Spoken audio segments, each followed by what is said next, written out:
2014 में बीजेपी एक बड़े नारे के साथ सत्ता में आई थी। बहुत हुई महंगाई की मार, अब की बार मोदी सरकार। क्या एक बार फिर बहुत हुई महंगाई की मार सड़कों पर सुनाई देगा? क्योंकि आने वाले दिनों में आपकी जेब पर महंगाई का डांका पड़ने वाला है। 2026 में महंगाई की तस्वीर फिर वहीं खड़ी नजर आ रही है जो 2013 में थी।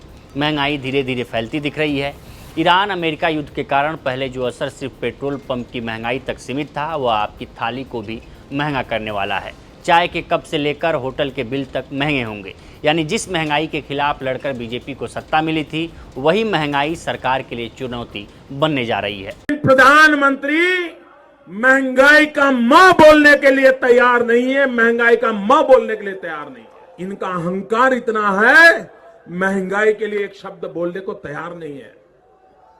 मरो तो मरो, आपका नसीब। कमर्शियल एलपीजी महंगी हो चुकी है, इंडस्ट्रियल डीजल के दाम बढ़ चुके हैं, जेट फ्यूल महंगा हो चुका है। ये तीनों बदलाव अलग अलग खबरें नहीं हैं, ये महंगाई की शुरुआती चेतावनी है।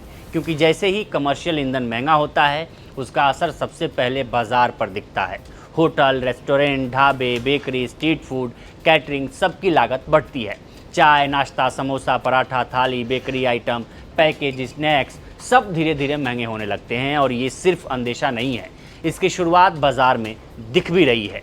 एनडीटीवी की रिपोर्ट के मुताबिक बेंगलुरु होटल एसोसिएशन के अध्यक्ष पीसी राव ने साफ कहा है कि रेस्टोरेंट और होटलों के लिए दाम बढ़ाना अब मजबूरी हो गया है।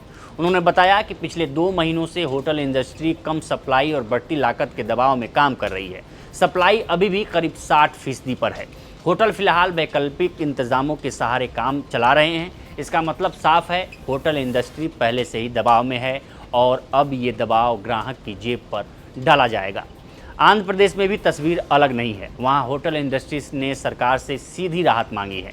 आंध्र प्रदेश होटल एसोसिएशन के अध्यक्ष आर.वी. स्वामी ने कहा है कि हॉस्पिटैलिटी सेक्टर बढ़ती लागत के दबाव में है। अगर सरकार ने टैक्स में राहत या सब्सिडी नहीं दी तो इसका सीधा असर ग्राहकों पर पड़ेगा। उन्होंने साफ कहा है कि इंडस्ट्री अभी भी क्वालिटी बनाए रखने की कोशिश कर रही है, लेकिन लागत अब उस स्तर पर पहुंच चुकी है जहां दाम बढ़ाना लगभग तय है। लेकिन क्या ऐसा सिर्फ ईंधन या गैस की बढ़ती कीमतों के कारण हो रहा है, या इसके पीछे और भी कई कारण हैं? होटल संचालकों का कहना है कि इस बीच कुकिंग ऑयल की कीमत भी बढ़ गई है। ट्रांसपोर्ट और पैकेजिंग की लागत में भी इजाफा हुआ है। ऐसे में होटल और रेस्टोरेंट के पास कीमत बढ़ाने के अलावा ज़्यादा विकल्प नहीं बचे हैं।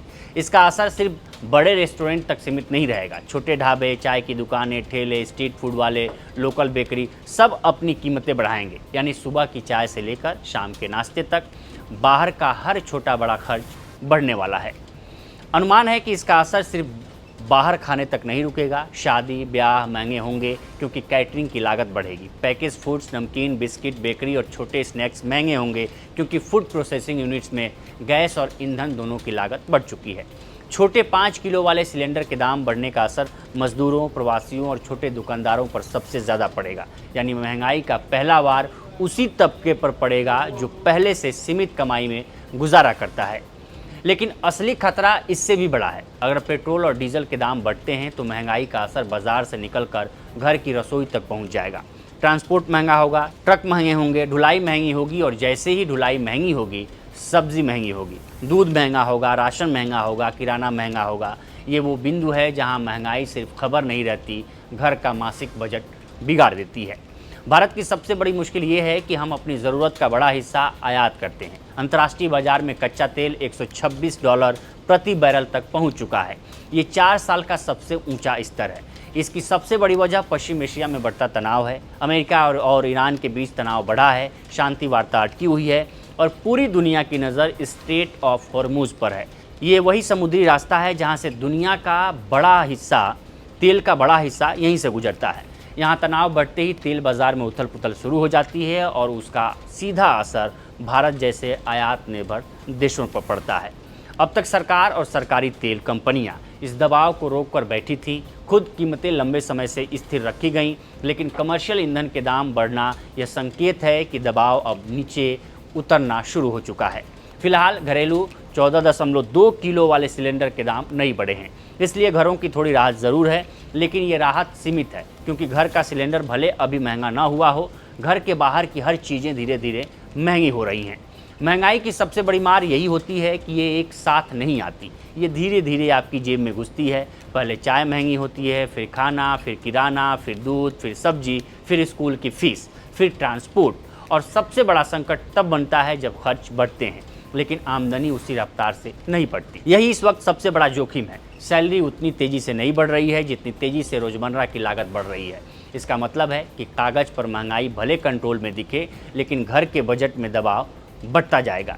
यानी तस्वीर साफ है। 2014 में महंगाई के खिलाफ जो गुस्सा सत्ता बदल गया था, 2026 में वही सवाल फिर लौटता दिख रहा है। फ़र्क सिर्फ इतना है कि इस बार महंगाई सिर्फ एक चुनावी मुद्दा नहीं है बल्कि रोज़मर्रा की ज़िंदगी का दबाव बन चुकी है। होटल से लेकर ढाबे तक असर शुरू हो चुका है, ट्रांसपोर्ट अगली कड़ी है, और अगर पेट्रोल डीजल भी महंगे हुए तो ये असर सीधे हर घर की रसोई तक पहुंचेगा।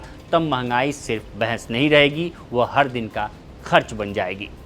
तो फिलहाल इस रिपोर्ट में इतना ही। इस पर आपकी क्या राय है हमें कमेंट कर सेक्शन में जरूर बताएं। बाकी देश दुनिया की तमाम खबरों के लिए बने रहे लोकमत हिंदी के साथ। नमस्कार।